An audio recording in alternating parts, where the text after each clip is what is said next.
ஐயா, இப்போது நீங்கள் இருந்த காலகட்டத்தில் அவர் சொன்ன மாதிரி ஒரு செய்தியை சேகரிப்பதற்கு ஒரு ஒரு ஒரு செய்தி நடக்கக்கூடிய இடத்துல அல்லது ஒரு மீட்டிங் நடக்கக்கூடிய இடத்துல இன்ன பிற விஷயங்களை அங்கே போய் உட்காந்து எழுதி அப்புறம் எடிட்டோரியலுக்கு அனுப்பி அதை சரிபார்த்து பிழை திருத்தி எல்லாம் அடுத்த நாள் படித்த காலம் போய் இன்றைக்கி நடக்கிறது அப்படியே நேரலையில் கொடுத்து கொண்டிருக்கின்றோம். அதை தாண்டி அடுத்த கட்டத்துக்குலாம் வந்துட்டாங்க. இதில் இந்த காட்சி ஊடகங்கள் டிஆர்பி ரேட்டிங் செய்தியை யார் முதல்ல கொடுக்கறது, இந்த ஒரு அழுத்தங்கள் அடுத்த கட்டத்திற்கு நகர்ந்திருப்பதால் ஏற்பட்டிருக்கக்கூடிய அழுத்தங்களும் இது போன்ற விமர்சனங்களுக்கு வழிவகுக்கிறதா? நான் இது எல்லா காலத்திலையுமே எல்லா விதமான ஊடகங்களிலும் இப்படி ஒரு பிரச்சனை இருந்து தான் வந்திருக்கிறது. இப்போது இது செய்தி ஊடகத்தை விட்டுருங்க, சினிமா. இந்த சினிமாவை என்ன பண்ணுறான், அவன் சினிமாவை மக்களை கவர்ந்து இழுக்க வேண்டும், நிறையா ஆடியன்ஸு வேணும் அப்படின்னு சொன்னால் ஒரு 4 டப்பாங்குத்துடான்னு தோணும், 4 ஸ்டண்ட்டு வேணும், இல்லைன்னா கண்ணீர் விடணும், இப்படி ஒரு ஃபார்முலா வச்சுருக்குறாங்க. அப்போது அவங்கள்ட்ட போய் ஏன் இந்த மாதிரி படத்தை எடுத்து உயிரை வாங்குறேன்னு கேட்டால் மக்கள் விரும்புகிறார்கள், நாங்கள் இப்படி எடுக்கிறோம் அப்படின்னு சொல்கிறாங்க. ஆனால் மக்கள் விருப்பத்தை மாற்றக்கூடிய மாபெரும் திரைப்பட கலைஞர்களும் இருந்ததுக்காக நம்ம இப்போவும் நம்ம பார்த்துக்கிட்டு தான் இருக்கிறோம். ஆக அதே மாதிரி சினிமா மாதிரி பத்திரிகைகள்லேயும் எதை போட்டால் விற்கும், அதில் ஸ்பெஷலைஸ் பண்ணவர் மாபெரும் தமிழ் ஊடகத்தினுடைய தலைவராக பேசப்படுகின்ற சீபா ஆதித்தனார். தமிழ் ஊடகத்தை விரிவுபடுத்தினார் என்பது வேறு. ஆனால் எப்படியெல்லாம் செய்திகளை கொச்சைப்படுத்தினார், சலூன்லேயும் பேப்பர் படிக்கணுங்கிறதுக்காக அவர் எந்த அளவு செய்தியின் தரத்தை குறைத்தார் என்பது எல்லாம் அது பெரிய இதுக்குள்ளார போனோம். But what I am saying is, பேப்பரை விற்கணும்னு சொன்னால் எதையும் செய்வோம் அப்படிங்கிற ஒரு சூழல் அப்படியே வந்துக்கிட்டே வருது. அதாவது ஒரு டீஜெனரேஷன் தொடர்ந்து நாம் பார்த்து வருவது ஒரு 10 ஆண்டு, ஒரு தசாப்தத்திற்கு அடுத்த தசாப்தத்தில். இப்போது ஃப்ரீடம் மூமெண்ட்டில் இருக்கிற இந்த ஃப்ரீடம் ஸ்ட்ரகிளில் இருந்த மீடியாவினுடைய தரம் வேறு, அதன் பிறகு இருந்த தரம் வேறு, அதன் பிறகு நாங்கள் பார்த்த 70-80களில் இருந்த தரம் வேறு. ஒவ்வொரு காலகட்டத்திலும், அதாவது இப்போ நீங்கள் முதல்ல கேட்குறோம்ல அறம் சார்ந்த இந்த அறத்துக்கு அதுவே ஒரு விதமான பம்மாத்து என்றாலும் கூட ஒவ்வொரு ஊடக முதலாளியும் தன் லாபத்தை பெருக்கிக் கொள்ளவே அந்த ஊடகத்தை பயன்படுத்தி கொள்ளுகிறான். அறம் என்பது அவன் மனநிலை அறவே இல்லை என்பது பொதுவான உண்மை என்றாலும் கூட ஒவ்வொரு காலகட்டத்திலையும் ஓரளவாவது ஒரு பிடிப்பு இருந்த தன்மை நம்ம பார்த்து வருகிறோம். அந்த பிடிப்பு இப்பொழுது குறைந்து வருகிறது. இப்போ ராம்நாத் கோயங்கா இருந்த காலத்திலே இருந்த இந்தியன் எக்ஸ்பிரஸினுடைய அறம், அது செய்தியை கொடுத்த விதம் வேறு. இன்று நாம் பார்க்கின்ற இந்தியன் எக்ஸ்பிரஸ் இங்கேயும் சரி நார்த்லையும் சரி செய்தியினுடைய தரம் கோணங்கள் வேறு. அதுபோல ஒவ்வொரு பீரியட் எல்லா பத்திரிகைகளிலுமே இப்போ ஆனந்த விடன் இருந்தது, அப்புறம் நக்கீரன், இவர் தராசை கொண்டாந்தாரு. இப்படி அந்த மாதிரியான குறைந்தபட்ச பிடிப்பு கூட இப்ப இல்லை, இல்லாமல் தொலைக்காட்சி மக்கள் கவனத்தை கவர நீங்கள் சொல்வது போல செய்கிறார்கள் சார். அந்த மாதிரி திரு மணி அவர் ஒரு வார்த்தை பயன்படுத்தினார், சினிமாவில் நகைச்சுவை, காதல், சண்டை காட்சி இதெல்லாம் கலந்து கொடுப்பது போல ஒரு ரியாலிட்டி ஷோஸ் மாதிரி இன்றைக்கு செய்திகளும் ஆகிவிட்டனவா? நீங்கள் ரியாலிட்டி ஷோஸில் ஒரு குழந்தைய அள வைக்கிறது, அப்புறம் அதை சமாதானப்படுத்துறது, திட்டுறது, வெளியில் அனுப்புறது, அதுக்கான ரேட்டிங்ஸ் எங்கேயோ போயிடுது. அதை உட்காந்து பார்க்குறாங்க. அதன் மீதான விமர்சனங்கள் தொடர்ச்சியாக வைக்கப்பட்டாலும் அது போன்ற நிகழ்ச்சிகளுக்கான ஆதரவு அதிகரித்து கொண்டு தான் இருக்கிறது. அப்போது செய்தி நிறுவனங்கள் சமூகத்தை இவ்வாறு தான் புரிந்து வைத்திருக்கின்றனவா? ஒரு ரியாலிட்டி ஷோஸ் மாதிரி தான் நம்முடைய செய்திகளும் இருக்கணும், அங்கே கொஞ்சம் நகைச்சுவை இருக்கணும், காதல் இருக்கணும், சண்டை இருக்கணும், ரத்தம் இருக்கணும், இதெல்லாம் கொடுத்தால்தான் இன்னமும் பார்ப்பார்கள் அப்படிங்கிற மாதிரி எடுத்துக்கலாமா? ஏன்னா சில சமூக வலைத்தளத்தில் இன்றைக்கு இந்த தலைப்பெடுத்துகின்ற பொழுது ஒரு நேயர் அனுப்பியிருந்த கருத்து, முன்னெல்லாம் ஒரு ரத்தத்தை எல்லாம் காட்ட மாட்டாங்க தொலைக்காட்சிகளில், ஒரு விபத்தை காட்ட மாட்டாங்க, வெட்டுறதை காட்ட மாட்டாங்க, நீங்கள் வெட்டுறதை அப்படியே லைவில் காட்டிட்டு இருக்கிறீங்க, துண்டா கிடக்கிற உடலெல்லாம் நீங்கள் காட்டுறீங்க, இதெல்லாம் நியாயமாங்கிற ஒரு கேள்வி வைக்கிறார். ஆனால் இன்னொரு பக்கம் இதைத்தான் மக்கள் அதிகமாக பார்க்கிறார்கள் அப்படிங்கிற குற்றச்சாட்டும் வைக்கப்படுகிறது. சமூகம் விரும்புவதை செய்தி நிறுவனங்கள் கொடுக்கின்றனவா, அல்லது இவர்கள் கொடுப்பதால் அவர்கள் பார்க்கின்றனர்களா? இல்லை, இது கோழி முதல்ல வந்ததா முட்டை முதல்ல வந்ததான்ற கதை தாங்க. இது நான் எப்படி பார்க்குறேன்னா, நீங்கள் ப்ராக்டிக்கலாக யதார்த்தமாக தான் வாழ்ந்தாகணும். நம்ம பெரிய விழுமியங்களை தூக்கி பிடிச்சிக்கிட்டு நம்ம செயல்பட முடியாது. ஒரு நிறுவனம், அது எந்த நிறுவனமானா இருக்கட்டும், அவங்க கோடிக்கணக்கில் முதலீடு பண்ணுறாங்க. சில 100 கோடிகளை முதலீடு பண்ணி தான் ஒரு நிறுவனங்கள், அதுவும் தொலைக்காட்சி போன்ற நிறுவனங்கள் நடத்துகிறாங்க. எல்லா நிறுவனங்களுக்கும் ஒரு செயல் திட்டம் இருக்குது, அதை நம்ம மறுக்க முடியாது. செந்தில் சொன்னது கரெக்டு. இன்ஃபேக்ட் ஏற்கனவே பலமுறை அதை அவர் எனக்கு சொல்லியிருக்காரு. அவர் தான் எனக்கு ஆக்சுவலாக அந்த கான்செப்டே அறிமுகப்படுத்தினார். நீங்கள் வந்து நியூட்ரல்னு சொல்லாதீங்க, பேலன்ஸ்டுன்னு சொல்லுவாங்க.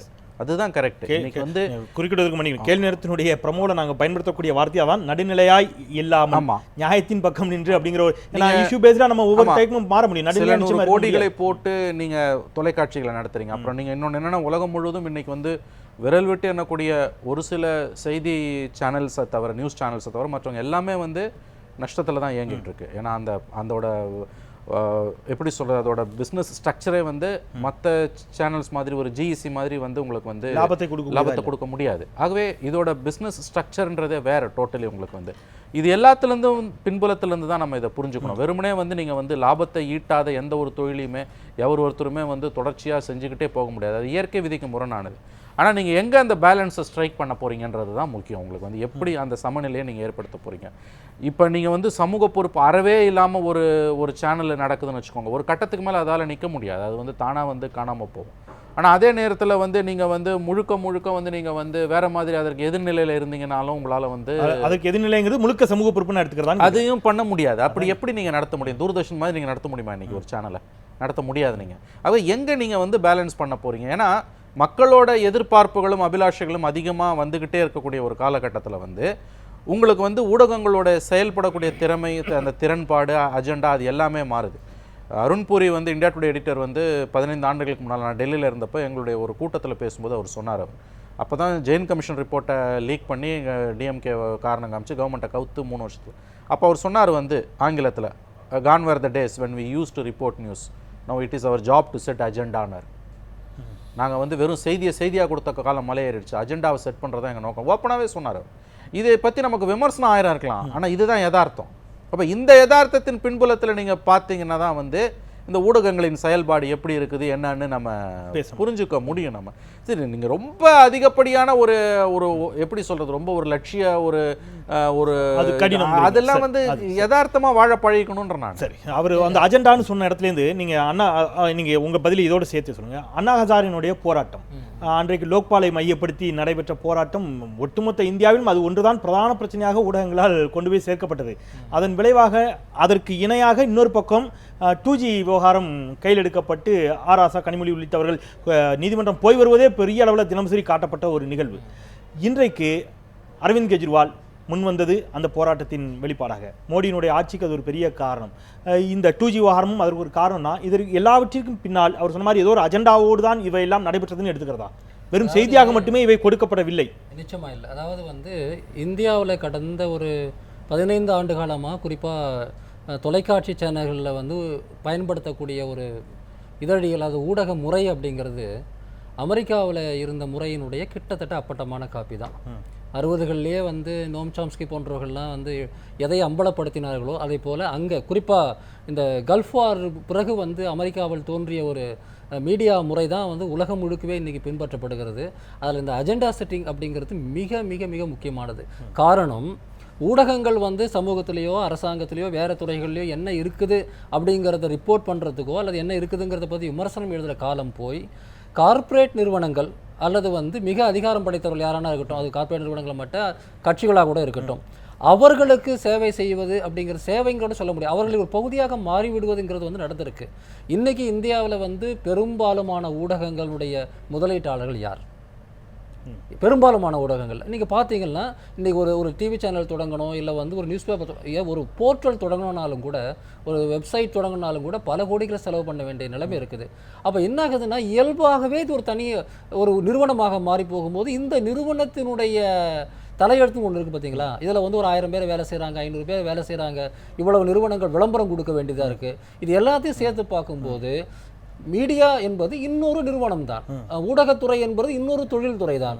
அது அதிகாரத்தோடு சம்பந்தப்பட்டிருக்கிறதுனால அது இன்னொரு அதிகார மையம். அப்ப இது ஒரு தொழில்துறை அப்படின்னு பார்க்க ஆரம்பிச்சா செய்தியை வந்து ஒரு இல்லை, நான் அந்த பாயிண்ட்டுக்கு வரேன். இது எல்லாம் ஒரு பக்கம் இருக்கிறது. இது இப்படி தான் இருக்குது, இதில் வந்து மாற்றம் கிடையாது. எனவே சக்ஸஸ் ஆகணும்னா பிஸ்னஸ் பண்ணி தான் ஆகணும். ஆனால் அதே மேலை நாடுகள்லேருந்து நம்ம இன்னொன்று கற்றுக்க முடியும். அதுதான் இந்தியாவில் மிஸ்ஸிங்னு நினைக்கிறேன். எல்லா நாடுகளையும், பிரிட்டனாக இருக்கட்டும், யூகேவா, யூஎஸ்ஆ, எல்லா இடங்கள்லையும் ஒரு பக்கம் எல்லோ ஜேர்னலிசம் மாதிரியான செயல்பாடுகள் இருந்தாலும் கூட, அதாவது பரபரப்புக்காக மட்டுமே டேப்லாய்ட் நடத்தக்கூடிய அல்லது வந்து மிக மோசமான விஷயங்களை சொல்லக்கூடிய டெலிவிஷன் சேனல் இருந்தாலும் கூட, அதே இடத்துல தரமான கார்டியன் போன்ற செய்தி நிறுவனங்களோ அல்லது அல் ஜசீரா போன்ற ஒரு தொலைக்காட்சி நிறுவனங்களோ வர முடியுது. அவையும் சக்ஸஸ்ஃபுல்லாக, வெற்றிகரமாக, பிஸ்னஸ் ரீதியாக வெற்றி பெற முடியுது. இதை எப்படி அவங்க செய்கிறாங்க? இது ஒரே சமூகத்தில் தான் இது ரெண்டும் நடக்குது. ஒரு பக்கம் வந்து பிரிட்டனில் வந்து 24 மணி நேரம் ராணி குடும்பத்தில் என்ன நடக்குதுன்ற கதையை பேசக்கூடிய, அதுக்கு மட்டுமே நடக்கக்கூடிய பத்திரிகைகள் இருக்குது. இன்னொரு பக்கம் உலக பிரச்சனைகளை வந்து ரொம்ப தெளிவாக அலசி ஆராய்ச்சி பேசக்கூடிய நிறுவனங்கள் இருக்குது. இது ஒரு சமூகத்தோட ஒரு விஷயம். என்னை பொறுத்தவரையில் இந்த சமூகத்தில் வந்து ஒரு பேலன்ஸ் இல்லைன்னா, இங்கே இருக்கக்கூடிய அறிவுஜீவிகள், இங்கே இருக்கக்கூடிய கல்லூரிகள், பல்கலைக்கழகங்கள், அரசியல் கட்சிகள், அரசியல் அமைப்புகள், இவங்களுக்கு இடையில வந்து ஒரு பேலன்ஸ் இல்லைன்னா, இவங்க ஒரு பெரிய வாதத்தை சமூகத்தில் கட்டமைக்கலன்னா, அது ஊடகத்தில் மட்டும் வந்துடும் நான் எதிர்பார்க்க முடியாது. ஆனாலும் கூட அதை தொடங்கி வைப்பதற்கு ஊடகத்துக்கு ஒரு பொறுப்பு இருக்கு. சரி, அதை சொல்லி அந்த பொறுப்பை மீறும் போது தான் பிரச்சனை வருது. நீங்க நிச்சயமாக ஒரு 10 மணி நேரம் நீங்க முழுக்க என்டர்டைன்மெண்ட் போடுங்க. எல்லா விதமான முறைகளை, பகடிகளை பயன்படுத்தலாம், கிண்டல் அடிக்கலாம், நையாண்டி செய்யலாம். டிஆர்பி ரேட்டிங்க்கு வந்து அதாவது வந்து அநியாயமான, மோசமான, பொய்யானது தவிர மீதி எல்லா விதமான முறைகளை கையாளலாம், தப்பு கிடையாது. ஆனால் குறைந்தபட்சம் ஒரு நாளைக்கு 3 மணி நேரமாவது நம்ம தலைவிதியை எது நிர்ணயிக்குதுங்கிறத பற்றி நம்ம பேசணும் இல்லையா? அதை வந்து பேச ஆரம்பிச்சனாவே இந்த நம்ம சொல்லக்கூடிய இந்த பேலன்ஸ் வரலாம் நான் நினைக்கிறேன். திரு ஷாம் அவர் சொன்னும்போது இதுவும் ஒரு உற்பத்தி சார்ந்த ஒரு நிறுவனமாக மாறி போய்விட்டது அப்படின்னு சொன்னால், இதிலிருந்து வரக்கூடிய செய்திகள், அது அச்சு ஊடகமாக இருக்கட்டும், காட்சி ஊடகமாக இருக்கட்டும், சமூக வலைதளங்களாக இருக்கட்டும், அல்லது வானொலியின் மூலமாக வரக்கூடியவையாக இருக்கட்டும், அது ஒரு நேயராகவோ அல்லது ஒரு வாசகராகவோ அல்லது ஒரு பார்வையாளர் அப்படிங்கிறத தாண்டி ஒரு நுகர்வோர்களாக மட்டுமே அவர்களை மாற்றி வைத்திருக்கிறதா, ஒரு நுகர்வு பண்டமாக மட்டுமே செய்திகள் கொண்டு போய் சேர்க்கப்படுகிறதா, மிக விரைவாக அவை அனைத்தையும் நுகர்ந்து தீர்க்க வேண்டும் என்ற ஒரு மனநிலையில் சமூகம் மாறி போய்விட்டதா? அதனால் இவங்க புதுசாக ஒரு விஷயத்தை முடிச்சிருச்சுன்னா அடுத்தது அது பழசா போகுது. நீங்கள் இளவரசன் பேசப்பட்டு இன்றைக்கி இளவரசன் செய்தி நாங்கள் போட்டோன்னா பார்ப்பதுக்கு ஆள் கிடையாது. இன்றைக்கி அடுத்த செய்திக்கு போக வேண்டியது, அதை தாண்டி அடுத்த செய்தி, அதை தாண்டி அடுத்த செய்தின்னு போனால் அவர் சொன்ன மாதிரி இது ஒரு இந்த நுகர்வு கலாச்சாரத்தினுடைய ஒரு நீட்சியினுடைய விளைவும் இது அப்படின்னு சொன்னால் மறுக்க முடியுமா? மறுக்க முடியாது. இதே குற்றச்சாட்டு நாங்கள் பத்திரிகையாளர்களாக வரும்போதும் இருந்தது. அது 80களிலே ஒரு பரபரப்பான செய்திகள் 2-3 வாரங்கள் தொடர்ந்து வந்து கொண்டிருக்கும். பிறகு அதை விட்டு வேறொரு செய்திக்கு போய்விடுவோம். இது வந்து சமூகத்திலே என்ன விருப்பம் இருக்கிறதோ அதை தர வேண்டிய கட்டாயம் வேறு வழி இல்லாமல் ஊடகங்களுக்கு இருக்கிறது, அச்சு ஊடகமாக இருந்தாலும் காட்சி ஊடகமாக இருந்தாலும். ஆனால் செய்திகள் என்பது நமது சார் சொன்ன மாதிரி சீபாதித்தனார் அவர்கள் பத்திரிகை படிக்கின்ற வழக்கத்தை உருவாக்குவதற்காக பத்திரிகையின் அந்த மொழி நடையை மாற்றினார். அது தவறு என்று வைத்துக் கொள்பவர்கள் இருக்கிறார்கள். நான் என்னை பொறுத்தவரையில் அது சரி என்று தான் நினைக்கிறேன். எளிமைப்படுத்தினார் அப்படிங்கிறது பெரும்பாலும் அவருடைய இதழாளர் கையேடு இன்றைக்கும் அது வந்து பயனுள்ளதாகத்தான் இருக்கிறது. ஒவ்வொரு வரியிலும் எத்தனை வார்த்தைகள் இருக்க வேண்டும் என்கிற அளவுக்கு அதில் ஒரு சூத்திரம் இருக்கிறது. அது ஒரு பக்கம் இருக்க, தராசு காலகட்டத்திலே, அதற்கு முன்பு நாங்கள் எம்ஜிஆர் காலகட்டத்திலே பத்திரிகையாளர்களாக வந்தோம். தராசு காலகட்டத்திலே என்ன இருந்தது என்றால், ஒரு பரபரப்பான செய்தி, அதை தொடர்ந்த புலனாய்வுக்கு பிறகு செய்தி வெளியிடப்படும். ஆனால் நாங்களும் அவதூறு வழக்குகளை சந்தித்தோம். நான் மட்டுமே 182 வழக்குகளை சந்தித்திருக்கிறேன். சந்தித்து அவற்றை வெற்றி கண்டிருக்கிறேன் என்றால் செய்திகளே உண்மை இருந்ததால் தான். ஒவ்வொரு செய்திக்கும் ஒரு தனியான கோப்பு வைத்திருந்தோம். 182 வழக்குகள் 1-2 தான் அதில் எனக்கு பெர்சனலாக வந்த வழக்குகள், மற்றது எல்லாமே செய்தி சார்ந்தது தான். வெற்றி கண்டிருக்கின்றோம். அதையும் தாண்டி இன்றைக்கு நீங்கள் காட்சி ஊடகங்கள் செய்திகளை படிக்கின்ற, செய்திகளை பார்க்கின்ற ஆர்வத்தை பெருமளவு நீங்கள் தூண்டி இருக்கிறீர்கள். ஜிஇசி சேனல்கள், டிஆர்பி ரேட்டிங், ஜிஇசி சேனல்கள் என்று பார்க்கும்போது வெறுமனே வந்து பொழுதுபோக்காகத்தான் முதலில் ஆரம்பித்தது. ஒரு பெரிய ஊடகம் கூட சினிமா பாடல்களைத்தான் ஒளிபரப்பி கொண்டிருந்தார்கள். அதற்கு பிறகு பைய செய்திகள் வந்தது. இன்றைக்கு 24 மணி நேரமும் நீங்கள் செய்தி தருகிறீர்கள். அவ்வளவு ஒரு காம்படிட்டிவான உலகத்திலே நீங்கள் பரபரப்பாக செய்தி தந்துதான் ஆக வேண்டும். நாங்கள் எப்படி பரபரப்பாக ஒரு அரசியல் சமுதாய வார இதழை கொண்டு வந்த போது சினிமா தாண்டி ஒரு விஷயத்தை செய்ய முடியாது என்று இருந்த நிலைமையை மாற்றி விளம்பரமே இல்லாமல் கூட அதை நாங்கள் வெற்றிகரமாக நடத்தினோம். அதே நிலைமையில் நீங்கள் இருக்கிறீர்கள். எந்த விதமான ஆனா சினிமாவும் இல்லாமல் நிச்சயமா. ஆனா நீங்க இதுல சொன்ன ஒரு இடத்துல ஒரு மேற்கோள் காட்டி நான் இடைவேளைக்கு போகிறேன். நீங்க அந்த நாங்கள் ஒரு செய்தியை கொடுப்போம், அதை தொடர்ந்து அது குறித்த ஒரு புலனாய்வு இருக்கும். அது இன்றைக்கு அந்த ஃபாலோ அப்னு சொல்றாங்க. ஒரு செய்திக்கான ஃபாலோ அப் எந்த அளவிற்கு இருக்கிறது காட்சி ஊடகங்களில்? ஒரு செய்தியை கொடுத்துட்டு அப்படியே போறது, அதில் தவறாக இருந்தால் கூட அதற்கான ஒரு வருத்தத்தை தெரிவிக்காத போக்கு, இந்த மாதிரியான சில விமர்சனங்களும் கூட வைக்கப்படுகின்றன. அதை தாண்டி இந்த நேர்காணல்கள், இந்த மாதிரியான விவாதங்கள், இன்றைக்கு விவாதம் அடுத்த கட்டத்துக்கு நடந்துக்கு எல்லா தொலைக்காட்சிகளும் பெரும்பாலும் 8 மணிலிருந்து 10 மணி வரைக்கும் விவாதங்கள் ஆக்கிரமிச்சிருக்கக்கூடிய நிலையில் விவாதங்களினுடைய நெறியாளர்கள் எவ்வாறு செயல்பட்டு கொண்டிருக்கிறார்கள்?